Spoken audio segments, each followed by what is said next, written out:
One of the biggest announcements out of the South Australian budget was the $200 million Future Jobs Fund. Now, that fund is broken down into three smaller components, I guess. $60 million, which has already been committed to Industry Attraction South Australia to bring in interstate and international businesses and investment into various projects. The other $20 million is broken down further into $14.5 million for the Events Bid Fund and the Convention Bid Fund. Now, Business SA in our pre-budget submission called for the extension of the current funding, and that's very much welcomed, and we're glad the government did that. The return on investment for those funds is very clear, and it brings international delegates, visitors into the state, which flows on to cafes, our restaurants, and our hotels. That's good news.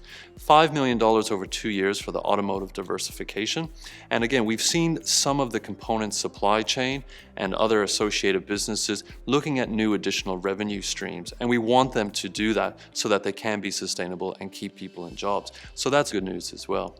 $2 million as well for the I Choose SA campaign, encouraging South Australians to buy local. And we all know that it feels good when you buy local, and we're supporting local industry. Of the $200 million, $120 million has been set aside to encourage businesses to expand and grow and create jobs. The $120 million is broken into two components. $50 million for grants, and they range from a minimum of $100,000 up to $5 million, and they must be matched dollar for dollar by the business.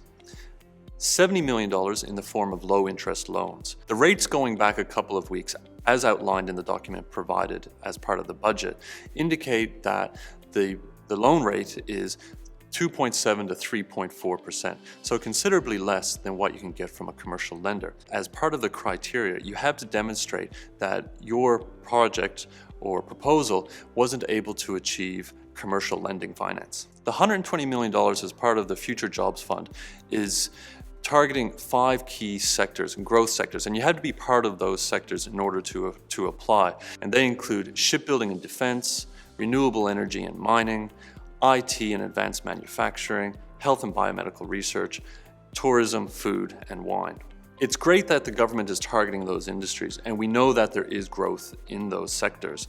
However, we are concerned that some industries and some businesses will fall through the cracks and not be eligible to apply for this funding. As always, the devil is in the detail, and we encourage any member and business to go to the website www.treasury.sa.gov.au for additional information.